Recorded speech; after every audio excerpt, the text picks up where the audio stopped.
In the following videos, we will deal with text, so how Excel can handle text instead of, for example, numbers which we have handled before. What you can see here is I have actually 4 texts. In C there's a number, and I would like to join them, these 4 different text pieces, into one piece of text in this cell E. And for that, Excel offers some text functions. You can find the text functions in here, ribbon formulas, group function library, and then you can see some of those texts.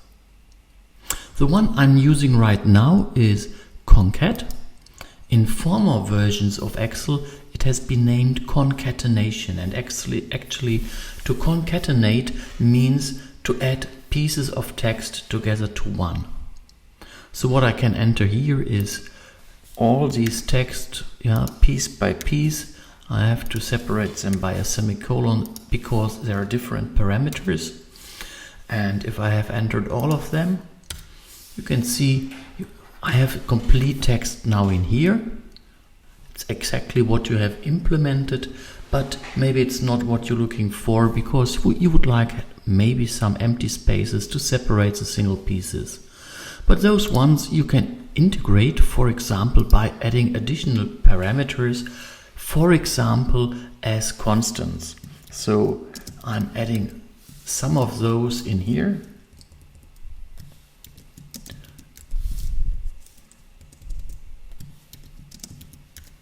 And finally, I have the same text, but now with separators, empty spaces as separators.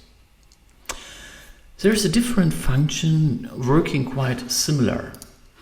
This is text join, and this one is not available on all versions, but I will show you the one I have on my computer. Text join works a little bit differently. So you have a delimiter, that what you would like to be between all the pieces. You have one parameter ignore, meaning if there is an empty cell, shall this one be ignored or not? You have to enter either a 0 or 1 or true or false.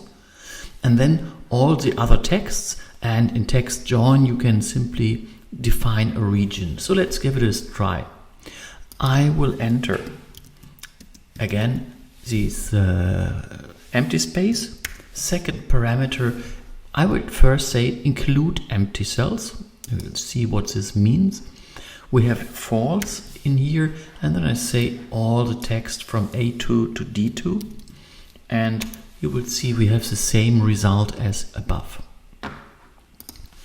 If I make this one empty, you can see I have now there is no number anymore in between Aachen and the name. However, there is 2, if you look carefully, you can see it's 2 empty spaces. If I change this one from false to true, then the empty cell will be ignored, and you can see that it's a little bit smaller. So on the top one we have 2 empty spaces, in here we have just 1. I include the number again, and off it goes. And finally, you have the possibility to do it all by yourself. So you can say I'll take this A2, and then I'll add piece by piece all the other texts. And this adding is not a plus, but it's this ampersand sign you can find on your keyboard.